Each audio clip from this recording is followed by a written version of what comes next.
సమూయేలు మొదటి గ్రంథము 9వ అధ్యాయము 11 నుంచి. వారు దైవజనుడు ఉండు ఊరికి పోయిరి. ఊరికి ఎక్కుపోవచ్చుండగా నీళ్లు చేదుకొనుటకే వచ్చిన కన్యకులు తమకు కనబడినప్పుడు, ఇక్కడ దీర్ఘదర్శి ఉన్నాడా అని అడిగిరి.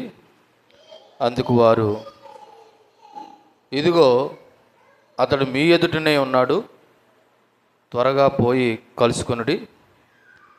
ఈ దినముననే అతడు ఈ ఊరికి వచ్చెను.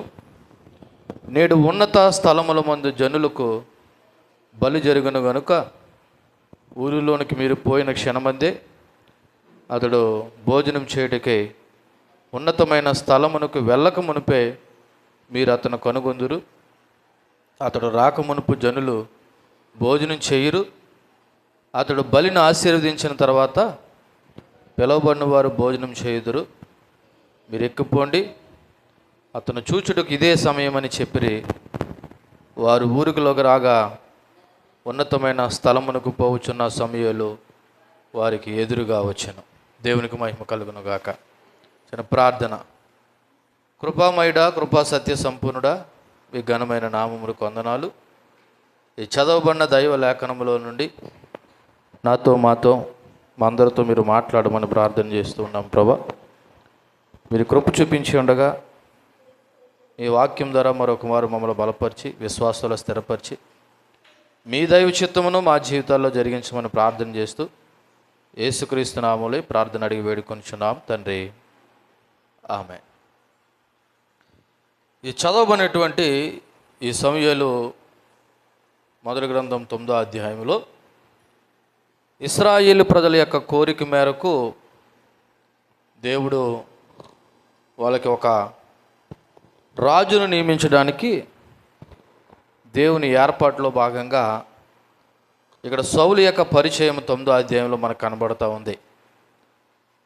మొదటి 5 వచనాలు సౌలు కుటుంబం యొక్క పరిచయము, వాళ్ళ యొక్క ఆర్థిక స్థితి, అలాగే వాళ్ళ యొక్క గార్ధమములు అనగా సౌలు యొక్క తండ్రి యొక్క గార్ధములు తప్పిపోగా సౌలును తన పనివాడును వెతకడానికి వెళ్ళినటువంటి సందర్భము మొదటి 5 వచనాలు మనకు కనబడతాయి.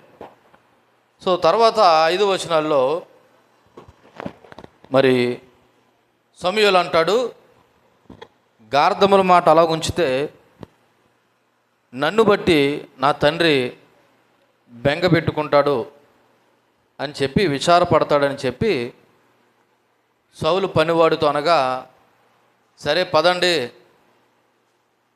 గురువుగారు లేకపోతే అయ్యగారు అని అనకుండా సౌలుతో పాటు వచ్చిన పనివాడు ఒక చక్కటి సలహా సూచన ఇస్తాడు. ఏమని? అయ్యా, ఇక్కడ ఒక ప్రవక్త ఉన్నాడు, అతను ఏమి చెప్పినా జరుగుతుంది, మనం ఆయన యొద్దకు వెళ్ళడం మంచిది అన్నప్పుడు మరి సౌలు కూడా మరి ఆయన యొద్దకు వెళ్ళాలంటే మన దగ్గర ఏదోటి ఒకటే ఉండాలి కదా, ఊరకనే వట్టి చేతులతో మనము వెళ్ళకూడదు అన్నప్పుడు ఆ పనివాడు, అయ్యా నా దగ్గర ఒక 1/4 తులం వెండి ఉంది, ఇది సరిపోతుంది మన దైవజనుడి దగ్గరికి వెళ్ళడానికి అన్నప్పుడు, సరే నువ్వు చెప్పిన ఆలోచన మాట మంచిది, వెలుదుము రమ్మనగా అని మొదటి 10 వచనాల యొక్క సారాంశం. ఇప్పుడు 11వ వచనం చూస్తే, సౌలు నీ మాట మంచిది, వెళ్ళుదుము రమ్మనగా అని చెప్పిన తర్వాత 11వ వచనంలో వారు దైవజనుడు ఉండు ఊరికి పోయిరి. అంటే దైవజనుడు ఉండే ఊరంటే ఈ సమూయేలు ప్రవక్త ఉండేటువంటి ఊరికి పోయారంట. ఆ పోవడానికి ముందు ఏం జరిగిందంటే, ఊరికి ఎక్కిపోవచ్చుండగా నీళ్లు చేదుకొనుటకే వచ్చిన కన్యకులు తమ కనబడినప్పుడు, అనగా సౌలుకి సౌలు పనివాడికి కనబడినప్పుడు సౌలు పనివాడు ఇలాగ అడుగుతున్నారంట, ఇక్కడ దీర్ఘదర్శి ఉన్నాడా అని అడిగిరి. సో ఈ మాట ఆనాటి యొక్క ప్రాచీన ఇశ్రాయేలీయుల యొక్క చరిత్ర మనకి కనబడుతూ ఉంది.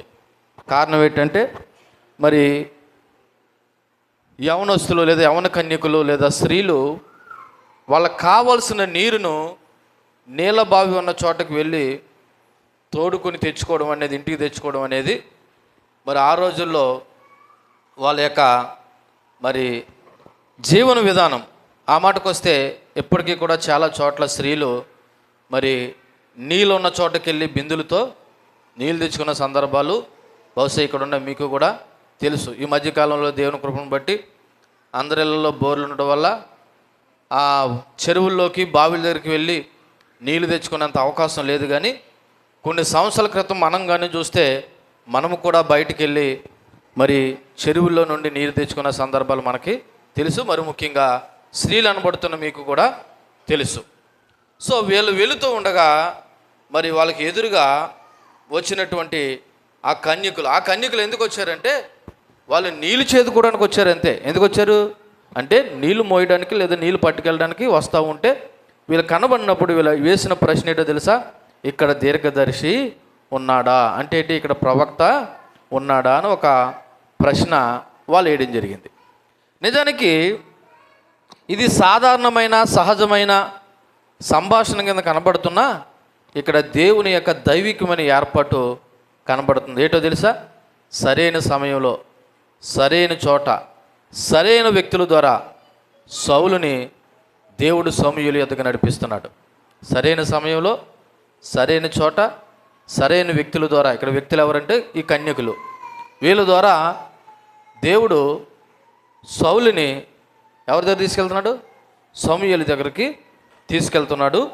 ఇది ఒక యాదృచ్ఛికమైనటువంటి సంభాషణ లేకపోతే సందర్భం కాదు, కానీ దేవుడు ముందుగానే సమూయేలును సౌలు దగ్గరికి రావడం గురించి ముందే చెప్పాడు. సమూయేలుతో దేవుడు ఏమని తెలుసా? బాబు సమూయేలు, రేపు నాటి సమయానికి నీ దగ్గరికి సౌలు అనేవాడు ఒకడు వస్తాడనేది మరి 9వ అధ్యాయం 15-16 వచనాల్లో ఉంటుంది. సో ఈ యొక్క వచనంలో మరి మనం నేర్చుకోవాల్సిన విషయాలు ఏమిటన్నది ఒకసారి ఆలోచన చేస్తే, సాధారణ విషయాల ద్వారా దేవుడు తన యొక్క మార్గదర్శకత్వాన్ని లేదా తన ప్రణాళికలు నెరవేరుస్తాడు.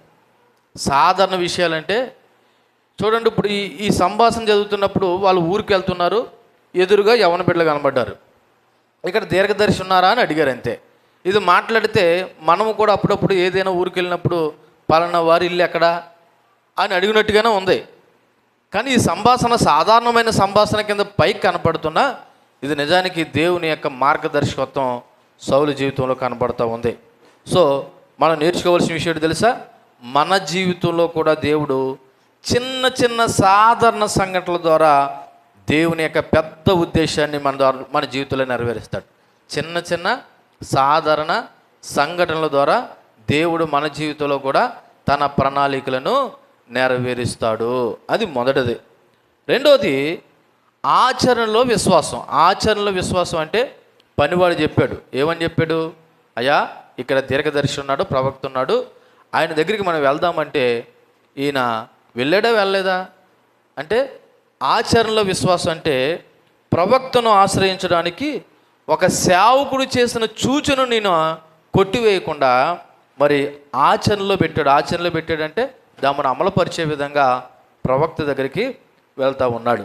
మీకు ఇందాక చెప్పాను కదా, చిన్న చిన్న సంఘటనల ద్వారా దేవుడు తన యొక్క ప్రణాళికలు నెరవేరుస్తాడని. నా జీవితంలో కూడా వ్యక్తిగతంగా ఇటువంటి అనుభవం ఒకటి ఎదురయ్యింది. నిజానికి నేను మరి ఉద్యోగ ప్రయత్నంలో భాగంగా హైదరాబాద్ పట్టణానికి వెళ్ళినప్పుడు ఆ ఉద్యోగం మాట అలా ఉంచితే నన్ను దేవుడు ఒక దైవజనుడి వద్దకు నడిపించాడు. సాధారణంగా నేను ఆ దైవజనుడి దగ్గరికి ఎందుకు వెళ్ళానంటే, చాలా రోజులు బట్టి చాలా సంవత్సరాలు బట్టి వెళ్దాము, సరే ఇంతవరకు ఎలాగ వచ్చాను కదా అని చెప్పేసి హైదరాబాద్ నుంచి ఆ దైవజనుడి దగ్గరికి వెళ్ళాను. అయితే వెళ్ళాను, అక్కడ 2-3 రోజులు ఉన్నాను. కానీ తిరిగి వచ్చేటప్పుడు ఆ దైవజనుడికి నాకు మధ్య జరిగిన సంభాషణ నా జీవితంలో ఒక చక్కటి ఆధ్యాత్మిక మలుపు అయింది. ఒక చక్కటి ఆధ్యాత్మిక మలుపు అనగా నన్ను నేను ప్రశ్నించుకోవడానికి లేదా దేవునిలో ఇంకా బలంగా ఉండడానికి. నిజానికి నేను వెళ్ళిన ఉద్దేశం వేరు. నేను ఎందుకు వెళ్ళాను? ఉద్యోగ ప్రయత్నం నిమిత్తం వెళ్ళాను. కానీ అట్నుంచి అటు దేవుడు నన్ను మరో దైవజనుడి దగ్గర తీసుకెళ్ళి నన్ను ఆలోచింపజేసే విధంగా ఎప్పటికీ కూడా మరి నేను మర్చిపోకుండా నా జీవితంలో ఒక ప్రాముఖ్యమైనటువంటి ఒక సంభాషణ ఆ దైవజనుడి ద్వారా జరిగింది. సో చిన్న చిన్న సంఘటనల ద్వారా దేవుడు తన ప్రణాళికలు మన జీవితంలో నెరవేరుస్తాడని చెప్పడానికి ఉదాహరణగా చెప్తున్నాను. నిజానికి సౌలు తన తప్పిపోయిన గార్ధమములు ఆ ప్రవక్త చెప్పుతాడన్న ఉద్దేశంలో వెళ్తున్నారు తప్ప నిజానికి మరి తను కాబోయే రాజన్న సంగతి ఎవరికి తెలియదు? సౌలుకి తెలియదు. కానీ దేవుడు మాత్రం తన ప్రణాళికలను నెరవేరుస్తూ ఉన్నాడు. చూడండి, 12వ వచనం చూద్దాం. సమూయేలు మొదటి గ్రంథము 9వ అధ్యాయము 12వ వచనం. అందుకు వారు, ఎవరో? కన్యకులు అంటున్నారంట, ఇదిగో అతడు మీ ఎదుటనే ఉన్నాడు, అంటే మీ ముందరే ఉన్నాడు, త్వరగా పోయి కలుసుకోండి. ఈ దినమునే అతడు ఈ ఊరికి వచ్చాడు. నేడు ఉన్నత స్థలమందు జనులకు బలి జరుగును గనుక. సో ఆ యవన కుమార్తెలు ఇక్కడ 4 విషయాలు, 4 సమాచారాలు కనబడుతున్నాయి ఈ వచనంలో. ఆ యవన కుమార్తెలు సౌలు పనివాడికి కొద్ది సమాచారం ఇచ్చారు. అందులో ఏంటో తెలుసా? మొదటిది, సమూయేలు అనేవాడు ఊరిలోనే ఉన్నాడు. రెండోది, ఆయన మీ ముందరే ఉన్నాడు, అంటే మీరు త్వరగా వెళ్తే కలుసుకోవచ్చు. ఆయన్ని మీరు త్వరగా వెళ్తే కలుసుకోవచ్చు. చూడండి, అప్పుడప్పుడు మనం కూడా ఆఫీసులోకి వెళ్ళినప్పుడు, ఏదైనా పని మీద, లేదైనా ఒకవేళ హాస్పిటల్కి వెళ్ళినప్పుడు డాక్టర్ గారు ఉన్నారంటే ఉన్నారు, మీరు త్వరగా వెళ్తే ఏం చేయొచ్చు? కలుసుకోవచ్చు అన్న టైపులో ఆ యవన కన్యకలు చెప్తున్నారు, అయ్యా సమూయేలు అనేవాడు, ప్రవక్త అనేవాడు, దీర్ఘదర్శి అనేవాడు ఊర్లోనే ఉన్నాడు. ఆ మాటకు వస్తే మీ ముందరే ఉన్నాడు, మీరు త్వరగా వెళ్తే ఏం చేయొచ్చు? కలుసుకోవచ్చు. అంతేకాదు, ఆయన ఈరోజే వచ్చాడు ఈ ఊరికి. అంటే ఈరోజే వచ్చాడంటే బహుశా సమూయేలు మిగిలిన ప్రాంతాలకు వెళ్ళి మరి ఆయన ఆయా చోట్లకి వెళ్ళి ఒక ప్రవక్తగా వాళ్ళందరికీ న్యాయము తీరుస్తాడు. కాబట్టి మరి ఈరోజే ఈ ఊరికి వచ్చాడు అని చెబుతూ, ఎందుకు వచ్చాడన్న కారణం కూడా చెప్తున్నారు. బలి అర్పణ చేయడానికి వచ్చాడు. ఏంటి? బలి అర్పణ. ఆ ఊరి జనుల నిమిత్తము బలియాగం చేయడానికి వచ్చారు అన్న విషయాన్ని ఆ యవన కన్యకులు చెప్పారు. చూడండి, ప్రాచీన ఇశ్రాయేలుల యొక్క జీవితంలో బలి అర్పణ అనేది, బలిపీఠం అనేది, బలి అర్పించడం అనేది వాళ్ళకి ఒక ఆధ్యాత్మిక సామాజిక కార్యక్రమం. మనం లేవియ కాండం చదువుతూ ఉంటే లేవియ కాండంలో బలుల యొక్క రకాలు కనపడతాయి. దహన బలి, సమాధాన బలి, పాప పరిహారార్థ బలి, ఇలాగ బలుల యొక్క రకాలు కనబడతాయి. కాబట్టి ఇప్పుడు సమూయేలు కూడా ఆ ఊరి ప్రాంత ప్రజల యొక్క నిమిత్తము బలి ఇవ్వడానికి మరి ఆయన ఈరోజే వచ్చాడు అని ఆ యవన కన్యకులు చక్కటి సమాచారం ఇచ్చారు. అంటే ఒక రకంగా చెప్పాలంటే ఇలా చూడండి, ఆ యవన కన్యలకి ఏ రకమైన నాలెడ్జ్ ఉందో తెలుసా? దైవజనుడు పట్ల, దేవుని యొక్క భక్తి కార్యక్రమాల పట్ల వాళ్ళకి ఏముందో తెలుసా? అవగాహన ఉంది. కొన్నిసార్లు పాస్టర్ గారు ఉన్నారో లేదో విశ్వాసాలకి తెలియదు. అసలు మందిరంలో కార్యక్రమాలు ఏ రోజు ఏం జరుగుతాయో కూడా తెలియదు. అసలు సంఘంలో ఏం జరుగుతుందో ఏటో కూడా కొంతమందికి తెలియదు. అసలు పట్టింపు ఉండదు. ఏమైనా శబ్దం వినబడితే, లేదా పాటలు వినబడితే, లేదా మ్యూజిక్ వినబడితే వచ్చేవాళ్ళు కొంతమంది ఉంటారు. ఎందుకంటే మర్చిపోతుంటారు. కానీ యవన స్త్రీలు చాలా అప్డేట్గా ఉన్నారు. చక్కటి ఇన్ఫర్మేషన్ ఇచ్చారండి దారిలో. ఎవరికి? సౌలుకి పనివాడికి. ఏమని? అయ్యా, మీరు అడిగిన ప్రవక్త ఊర్లోనే ఉన్నాడు, ఆ మాటకు వస్తే మీ ముందరే ఉన్నాడు, మీరు త్వరగా వెళ్తే కలుసుకోవచ్చు. ఆయన ఈరోజే ఊరికి వచ్చాడు. ఎందుకు వచ్చాడంటే ఇదిగో ఈ ఊరి ప్రజల నిమిత్తము బలి ఇవ్వడానికి ఆయన వచ్చాడని చక్కటి ఇన్ఫర్మేషను ఆ యొక్క మరి సౌలు పనివాడికి ఇచ్చారు. సో నేను ఏం చెప్పదలిసానంటే ఈ సమయంలో యవన పిల్లలారా, దైవికమైన కార్యక్రమం పట్ల అవగాహన కలిగి ఉండాలి. సంఘంలో ఏం జరుగుతుందో, దైవికంగా ఏ విధమైన కార్యక్రమాలు జరుగుతున్నాయో అన్నది దైవజనుడి గురించి, దేవుడి గురించి ఒక చక్కటి అవగాహన అనేది కలిగి ఉండడం మంచిది. ఇక్కడ ఆ యవన స్త్రీలు ఒక మంచి మాట మాట్లాడారండి. మీరు త్వరగా పోయి కలుసుకోండి అని మాట్లాడారండి. ఇన్ఫర్మేషన్ ఇవ్వడమే కాదు, అలా ఒక మంచి సూచన కూడా ఇచ్చారు. ఏంటో తెలుసా సూచన? మీరు త్వరగా పోయి కలుసుకోండి. చూడండి 12వ వచనంలో, అందుకు వారు, ఇదిగో అతడు మీ ఎదుటనే ఉన్నాడు, త్వరగా పోయి కలుసుకొనుడి. ఈ మాట చెప్పడం ద్వారా మరి సమూయేలు ఎంత బిజీగా ఉన్నాడో, అంతేకాదు ఆ సమయము అంటే మీరు వెళ్ళి అతని కలలు అనుకున్నారు చూసారా, ఆ సమయం ఎంత కీలకమైనదో మరి ఈ యొక్క యవన కన్యకులు తెలియపరుస్తున్నారు. అంటే దేవుని ప్రణాళికలో ప్రతిదీ ఒక క్రమశిక్షణతో నిర్ణీత సమయంలో జరుగుతుందని చెప్పడానికి ఈ మాట మనకు ఒక సాదృశ్యంగా కనబడుతుంది. సో ఈ వచనంలో 2 ప్రాముఖ్యమైన విషయాలు మీకు జ్ఞాపకం చేస్తున్నాను. అందులో మొట్టమొదటి తెలుసా, దేవుని సమయం పెర్ఫెక్ట్. ఎవరి సమయం? దేవుని సమయము పెర్ఫెక్ట్. ఎందుకంటే సరైన సమయంలో సరైన చోటకి దేవుడు సౌలుని నడిపిస్తున్నాడు. ఆ యవన కన్యకులు అంటున్నారు, మీరు వెళ్తే ఇప్పుడు ఆయన ఏం చేస్తారు, మీరు కలుసుకుంటారు. అంటే ఓ రకంగా యవన స్త్రీలు సౌలుని ఏం చేస్తున్నారంటే తొందర పెడుతున్నారు. ఎందుకని? దేవుడు కలుసుకున్న లేదా ఫిక్స్ చేసిన సమయానికి ఇప్పుడు సౌలు ఏం చేయాలా? కలుసుకోవాలి. కాబట్టి దేవుని యొక్క సమయం అనేది చాలా పెర్ఫెక్ట్. రెండోది, త్వరపడవలసిన అవసరం. దేనికి త్వరపడాలా? ఆనాడు సమూయేలును కలుసుకోవడానికైనా నేడు దేవుని కలుసుకోవడానికైనా సమయం అనేది చాలా ముఖ్యమైనది. కాబట్టి ఎట్టి పరిస్థితుల్లో దేవుని పనిలో ఆలస్యము చేయకూడదు. ఆ యవన కన్యకలు ఏమన్నారు? మీరు త్వరగా పోతే ఆ ప్రవక్తని మీరు ఏం చేయొచ్చు? కలుసుకోవచ్చు. అంటే ఈ లెక్కనే ఆలస్యం చేస్తే ఏమవుతుంది? మరి ఆలస్యం చేస్తే ఏమవుతుంది? మీరు వెళ్తున్నా లేదా మీరు కనుక్కున్న ప్రవక్త దగ్గరికి మీరు వెళ్ళలేరు. అందుకే దేవుని పిల్లలారా, మీ అందరికీ కూడా ఒక సూచన చేస్తున్నాను. దేవుని దగ్గర రావడానికైనా దేవుని ఆరాధించడానికైనా ఆలస్యం చేయొద్దు. ఆలస్యం చేసామా, ఒక సామెత ఉంది కదా, ఆలస్యము అమృతము విషము. గుర్తుపెట్టుకోండి. దేనికైనా మీరు ఆలస్యం చేసినా చేయొచ్చేమో, కానీ దేవుని సమయాన్ని దొంగిలించడానికి కానీ దేవుని ఆరాధించడానికి కానీ మనం అస్సలు ఆలస్యము చేయకూడదు. ఆ యవన కన్యకులు ఆ సౌలుకి ఇస్తున్న సలహా సూచన ఈరోజున మనకి కూడా చాలా ప్రాముఖ్యమైనది. మీరు త్వరగా వెళితే ఇదిగో మీరు ఆయన్ని కలుసుకోవచ్చు అనేటువంటి మాట చాలా ముఖ్యమైనది. కాబట్టి ఈరోజున దేవుడి దగ్గరికి, దేవుడి సన్నిధికి లేదా దేవుణ్ణి ఆరాధించడానికి మనం త్వరపడవలసిన అవసరము ఉంది. సో ఇది 12వ వచనం. ఈసారి 13వ వచనం చూస్తే 13వ వచనంలో, ఊరులోనికి మీరు పోయిన క్షణమందే అతడు భోజనం చేయుటకు ఉన్నతమైన స్థలమునకు వెళ్ళక మునిపే మీరు అతను కనుగొందురు. అతడు రాకమునుపు జనులు భోజనం చేయరు. అతడు బలిని ఆశీర్వదించిన తర్వాత పిలువబడిన వారు భోజనము చేయుదురు.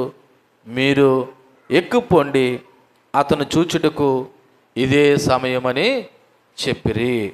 సో ఇక్కడ ఒక 4 ముఖ్యమైన విషయాలు. ఒకటి, క్రమశిక్షణ మరియు ఆరాధన. క్రమశిక్షణ, ఆరాధన. ఏటి క్రమశిక్షణ? ఇక్కడ ఒక ముఖ్యమైన విషయం గమనించాలి. ఏంటో తెలుసా? సమూయేలు ప్రవక్త వచ్చి ఆహారాన్ని ఆశీర్వదించే వరకు అంటే ప్రజలు భోజనం చేయరంట. సమూయేలు ప్రవక్త రావాలి, భోజనం కొరకు ఆయన ఏం చేయాలి? ప్రార్థన చేయాలి. అప్పుడు దాకా వాళ్ళు ఏం చేయరంట? భోజనం చేయరు. అక్కడ చెప్తున్నారు, ఆ యవన కన్యకలు చెప్తున్నారు, ఇదిగో అతడు భోజనం చేయుటకు ఉన్నతమైన స్థలమునకు వెళ్ళక మునిపే మీరు అతన్ని కనుగొందురు. అతడు రాకమునుపు జనులు ఏం చేయరంట? భోజనం చేయరు. అంటే ఇక్కడ ఇశ్రాయేలు ప్రజలు దేవుని పట్ల ఉన్న భక్తి, అలాగే దైవజనుడైన సమూయేలు పట్ల ఉన్న గౌరవం కనపడతా ఉంది. ఇలా సమూయేలు ప్రవక్త వచ్చేంత వరకు భోజనం చేయడానికి కారణం ఏంటో తెలుసా? సమూయేలు ప్రవక్త రావాలి, మా కొరకు ఆయన ఏమవ్వాలి? బలి అర్పించాలి, ప్రార్థన చేయాలి. అప్పుడే మేము ఏం చేస్తాము అంటే ఇక్కడ ఏం కనపడుతుంది? ఒక క్రమశిక్షణ కనపడుతుంది. ఏం కనపడుతుంది? ఒక క్రమశిక్షణ కనపడుతుంది.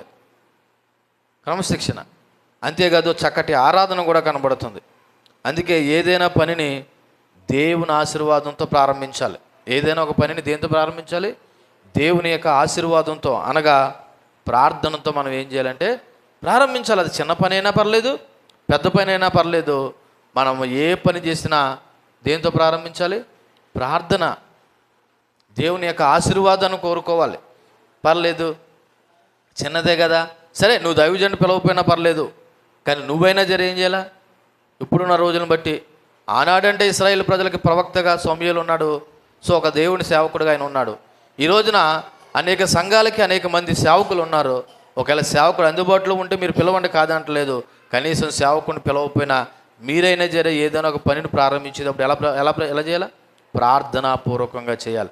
చూడండి ఇక్కడ ఎంత క్రమశిక్షణ కనపడుతుంది. సమూయేలు ప్రవక్త వచ్చి ప్రార్థించే వరకునంట ఆ ప్రజలు ఏం తింటారంట? భోజనం చేయరంట. చూడండి ఎంత దేవుడి పట్ల భక్తి, పాస్టర్ గారి పట్ల లేదా సమూయేలు పట్ల గౌరవం కనబడుతుందో. రెండోది ఇక్కడ ఎగ్జాక్ట్ టైమింగ్ కూడా కనబడుతుందండి. ఏంటో తెలుసా? సౌలు మరియు సమూయేలు కలుసుకోవడానికి పట్టే సమయము సెకన్లతో సహా లెక్కించినట్లుగా స్త్రీలు చెప్తున్నారు. ఏమన్నారు చూడండి ఒకసారి 13వ వచనంలో, ఊరిలోనికి మీరు పోయిన క్షణమందే. క్షణం అంటే ఏంటో తెలుసా? అలా కళ్ళు మూసుకుని తెరిచే లోపు మీరు ఊరిలోకి పోయిన క్షణమందే అతడు భోజనం చేయుటకు ఉన్నతమైన స్థలమునకు వెళ్ళక మునిపే మీరు అతను కనుగొంటారు. అంటే ఏంటి చేస్తే వీళ్ళు ఏదో చూసి వచ్చినట్టు చెప్తున్నారు. ఏమంటున్నారు? మీరు అలాగ కొండెక్కి లేదా ఊరెక్కి అలాగ మీరు ఊర్లో ప్రవేశించారో లేదో, మీ ఎదుర్కొంటే ఎవరు వస్తారు? సమూయేలు ప్రవక్త వస్తారు, మీరు అతను కలుసుకుంటారని వీళ్ళేదో దర్శనం చూసినట్లుగా ఎగ్జాక్ట్ టైం చెప్తున్నారండి. నిజంగా ఇది అద్భుతమనే చెప్పాలి. ఎందుకని? దేవుని యొక్క ఏర్పాటు ఇందాక చెప్పాను కదా, సరైన సమయంలో సరైన చోట సరైన వ్యక్తుల ద్వారా జరుగుతుంది. మూడోది ఏంటి తెలుసా? ఆశీర్వాదం యొక్క ప్రాముఖ్యత. దీని ప్రాముఖ్యత అంటే భోజనాన్ని ఆశీర్వదించడం అనేది కేవలం ఆచారం కాదండి, అది దేవునికి మనం చెల్లించే కృతజ్ఞత. భోజనాన్ని ఆశీర్వదించడం అనేది ఆచారం కాదు, అది దేవునికి మనం చెల్లించే కృతజ్ఞత. నేటి మన పరిభాషలో చెప్పాలంటే భోజనానికి ముందు ప్రార్థన చేసుకొని ఎలాగైతే మనము భోజనం చేస్తున్నామో అలాగే ఆనాడు సమూయేలు ప్రవక్త వచ్చి ప్రార్థించే వరకు వాళ్ళు ఏం చేయరన్నమాట, భోజనం అనేది చేయరు.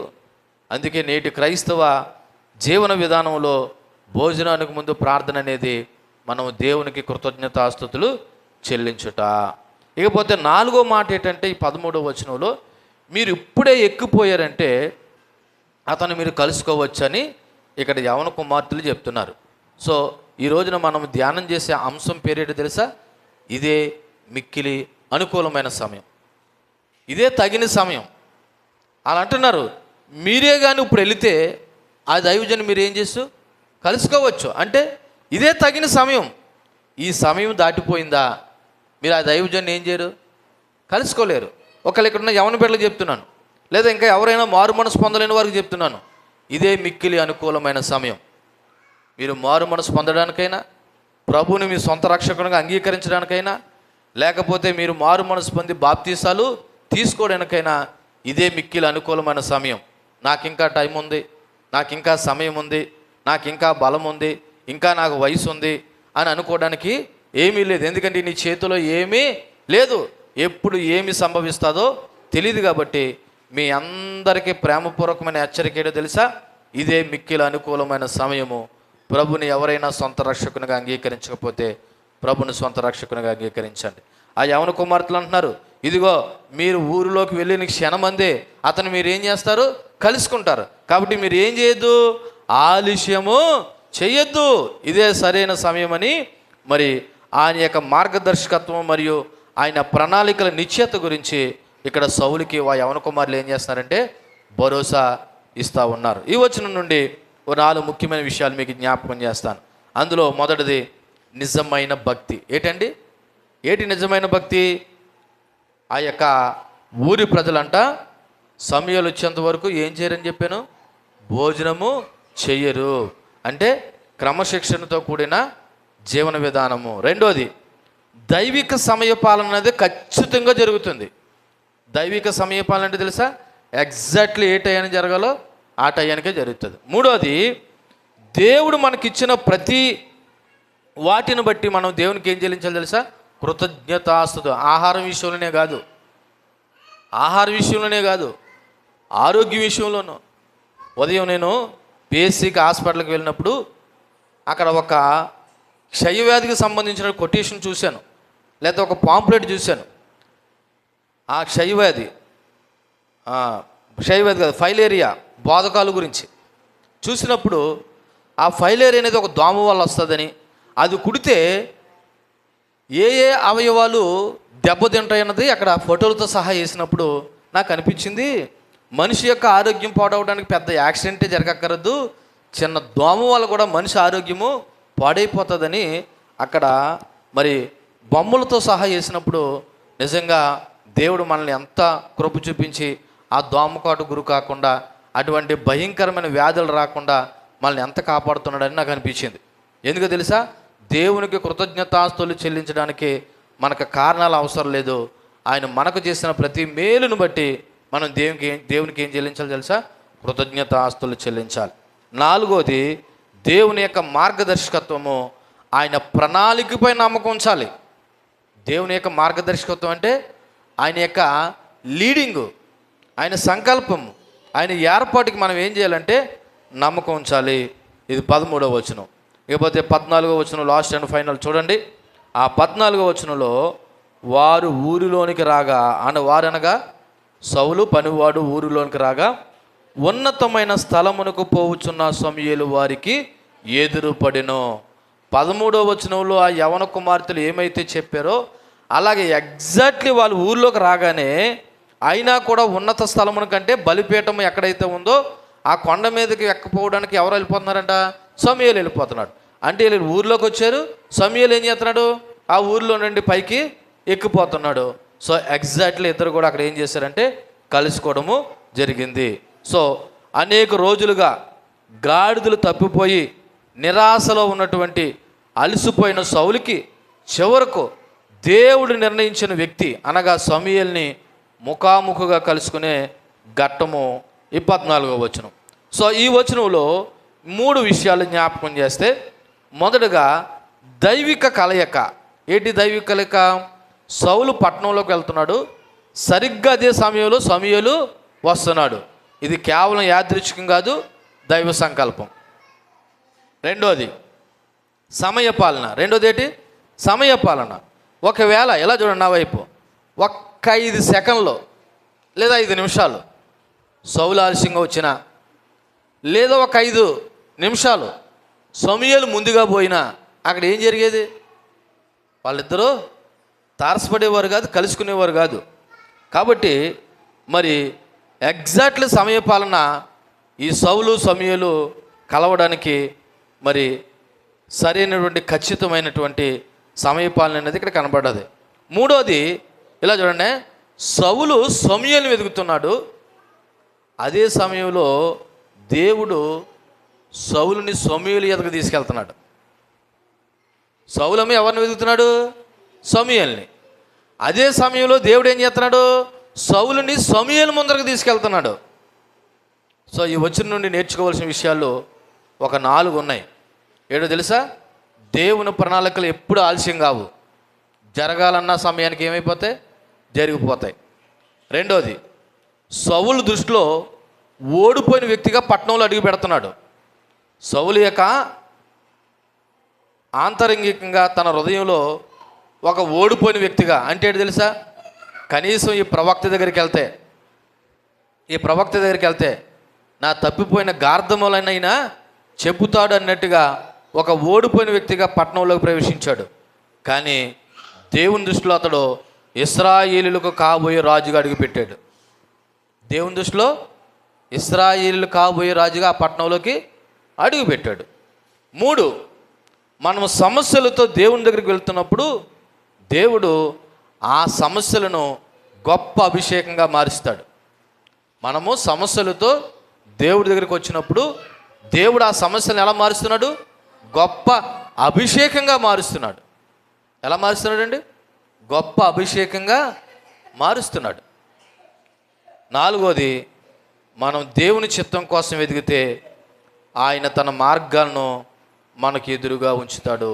మనం ఎవరి చిత్తం కోసం ఎదగాలి? దేవుని చిత్తం కోసం. సో ఈ 4 వచనాలు నేడు కొత్త నిబంధన లేఖనాల నుండి ధ్యానం చేద్దాం.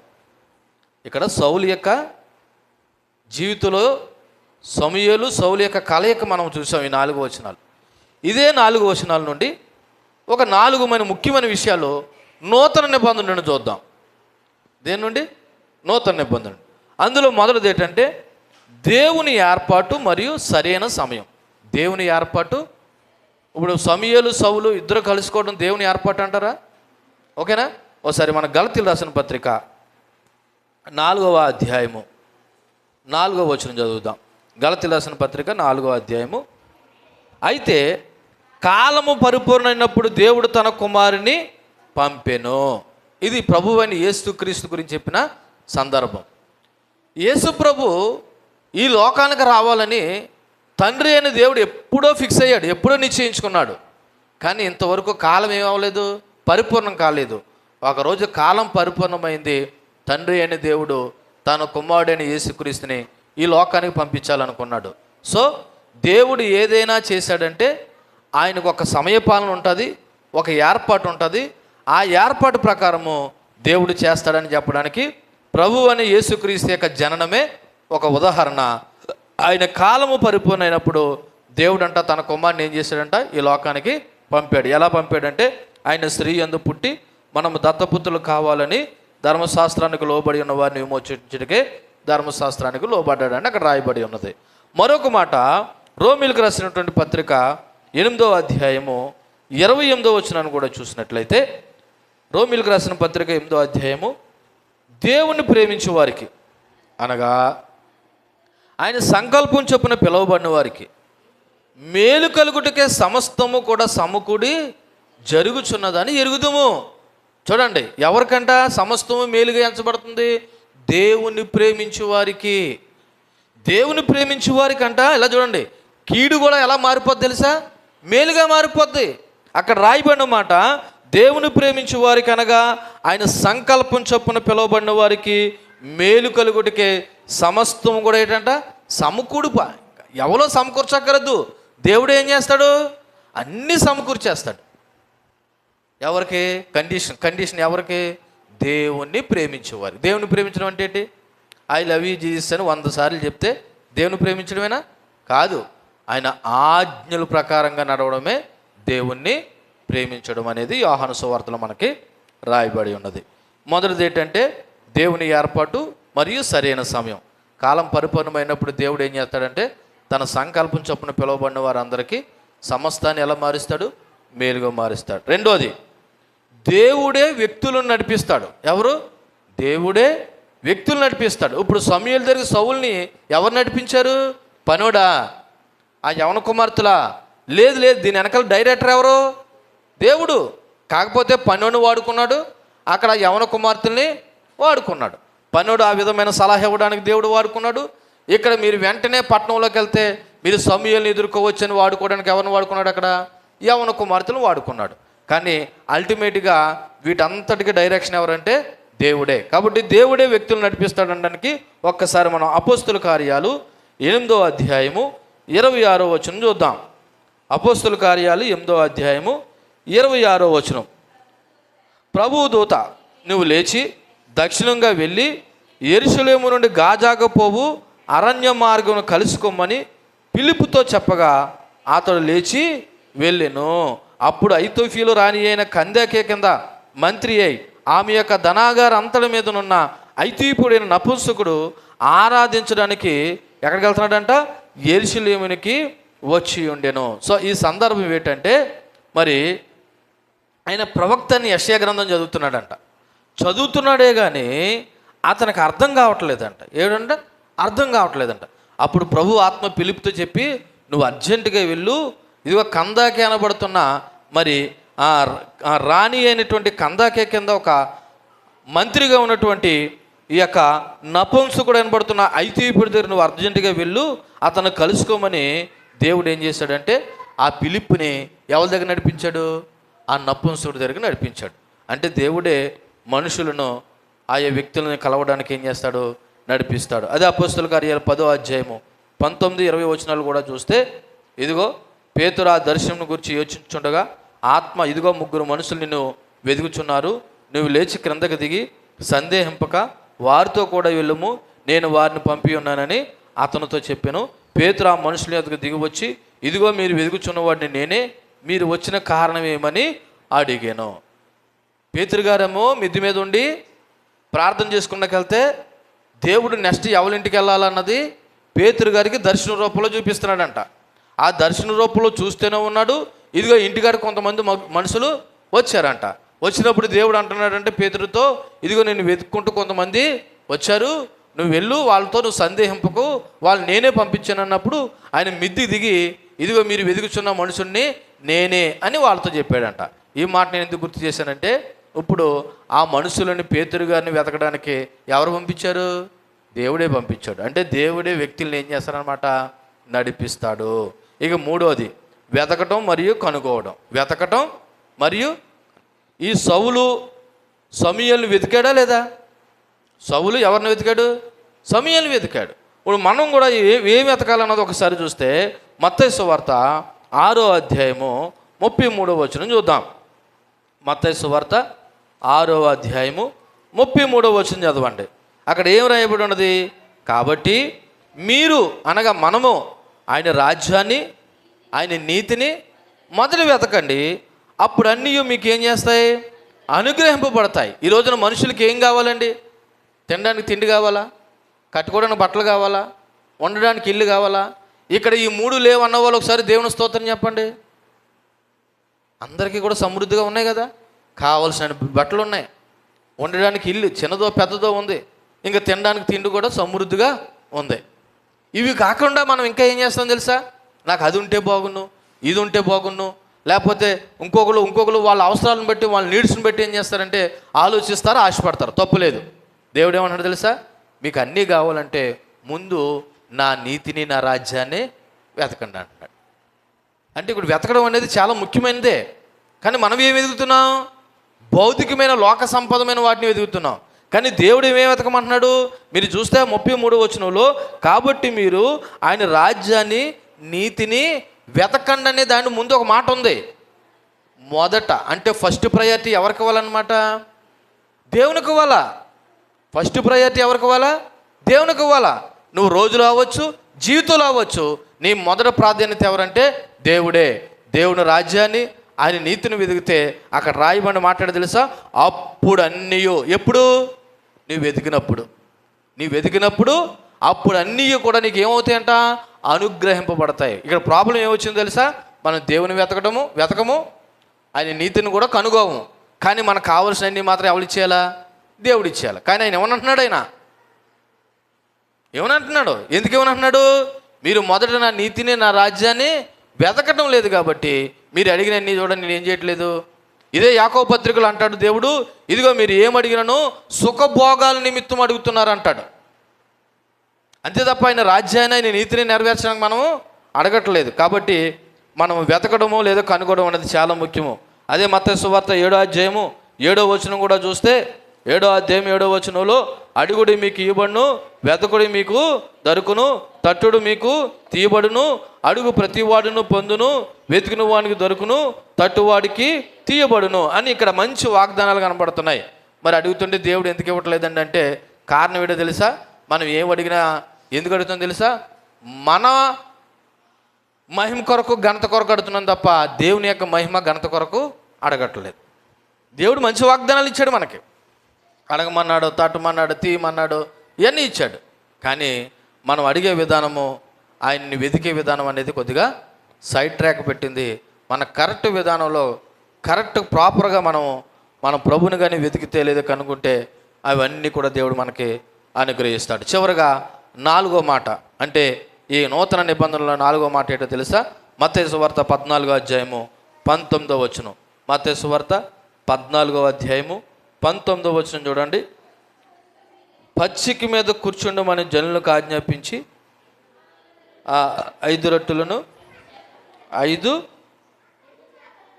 పట్టుకుని ఆకాశం వైపు కన్నులెత్తి ఆశీర్వదించి ఆ రొట్టెలు విరిచి శిష్యులకు ఇచ్చిన.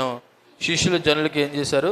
వడ్డీ. ఇది ఏ సందర్భం అంటే ప్రభువారు మరి 5,000 మందికి 5 చేపలు 2 రొట్టెలు పంచినటువంటి సందర్భం. ఇక్కడ 4వ మాట ఏంటి తెలుసా? ఆత్మీయ నాయకత్వము మరియు ఆశీర్వాదం. ప్రభువారు మీ అందరికీ భోజనాలు కావాలంటే వరుస క్రమంలో నిల్చోమన్నాడు. ఎక్కడ? వరుస క్రమంలో కూర్చోమన్నాడు. ఆ పచ్చిక మీద వాళ్ళందరూ ఏం చేశారంట? వరుస క్రమంలో కూర్చున్నారు. అంటే దేవుడు చెప్పిన మాటకు వాళ్ళు ఏం చేశారు? విధేయత చూపించారు. అప్పుడు వాళ్ళు ఆశీర్వాదం పొందుకున్నారు. మీరు గమనించండి, అక్కడ ఎన్ని రొట్టెలు ఉన్నాయి, ఎన్ని చేపలు ఉన్నాయి? ఇప్పుడు 5 రొట్టెలు 2 చేపలు ఎంతమంది జరిగిపోతాయి? మా అయితే ఎంతమంది జరిగిపోతాయి? ఒక ఇద్దరికి లేదా ముగ్గురికి. మరి 5,000 మంది తినాలంటే మరి ఎలాగో తెలుసా? ఆయన నాయకత్వానికి లోబడాలి. దేవుని యొక్క నాయకత్వానికి లోబడాల. నీ దగ్గర ఉన్నది కొంచెమే అవ్వచ్చు, ఆయన చేతిలో పడితే మల్టిప్లికేషన్ అవుతుంది. మల్టిప్లికేషన్ అంటే తెలుసా? అలా హెచ్చింపబడుతుంది. అందుకే ఆత్మీయ నాయకత్వం మరియు ఆశీర్వాదం అనేది ఎందుకనంటే, దేవుని మాటకు కానీ మనం లోబడగలిగితే మన దగ్గర ఉన్నది కొంచెమైనా సరే దేవుడు దాన్ని ఏం చేస్తాడు తెలుసా? ఆశీర్వదిస్తాడు. దేవుడు 5 రొట్టెలు 2 చేపలు తన చేతుల్లో తీసుకుని ఏం చేశాడంట? ప్రార్థన చేసి వరుస క్రమంలో కూర్చున్న వాళ్ళందరికీ పెట్టగా వాళ్ళు సమృద్ధిగా తినగా ఇంకా మిగిలిపోయాయంట. అంటే ఇక్కడ 4వ మాట ఏంటో తెలుసా? మనం ఆయన యొక్క నాయకత్వానికి ఏమవ్వాలి? లోబడాలి. లోబడితే దేవుని యొక్క ఆశీర్వాదాలు మనం ఏం చేస్తాం? పొందుకోగలుగుతాం. సో ఈ సమూయేలు ఈ సౌలు యొక్క కలయికలో ఒక ప్రాముఖ్యమైన విషయం ఏంటో తెలుసా? ఇదిగో వాళ్ళు వెతికారు, అలాగే దేవుని యొక్క సంకల్పం అక్కడ నెరవేరింది. వాళ్ళు దేవుని సన్నిధికి లేదా సమూయేలు వెతకడానికి ఆలస్యము చేయలేదు. ఇదిగో ఎగ్జాక్ట్లీ వారు సమూయేలు సౌలు వాళ్ళిద్దరూ కలుసుకున్నారు. కాబట్టి ఇక్కడ మనం నేర్చుకోవాల్సిన విషయం ఏంటో తెలుసా? దేవుని స్తుతించడానికి కానీ, ఆరాధించడానికి కానీ, ఆయన మహింపరచడానికి కానీ మన ఎట్టి పరిస్థితుల్లోనూ ఆలస్యము చేయొద్దు. ఆయన్ని ప్రేమించే వారికి సమస్తము సమకూడి మేలుకే జరుగుతున్నట్లుగా నువ్వు ఆయన యొక్క మాటలకి, ఆయన యొక్క మరి సన్నిధికి నువ్వు విధేయత చూపించగలిగితే దేవుడు కూడా చిన్న చిన్న కార్యాల ద్వారా తన గొప్ప ప్రణాళికలు నీ జీవితంలో నా జీవితంలో కూడా ఏం చేస్తాడు? దేవుడు నెరవేరుస్తాడు. ఈ సత్యాన్ని మనం గ్రహించిన వారం అయితే నిజమైన భక్తి చేస్తాము, క్రమశిక్షణతో కూడిన ఆరాధన చేస్తాము. అంతేకాదు దేవునికి లోబడతాము, దేవునికి భయపడతాము. అంతేకాదు దేవుని ఏర్పాట్లో మనం కూడా ఉంటాము. అటువంటి కృపదేవుడు మనందరికీ అనుగ్రహించునుగాక. ఆమె. కళ్ళు మూసుకుందాం. చెప్పబడిన మాటలను బట్టి మనము ప్రార్థన చేద్దాం.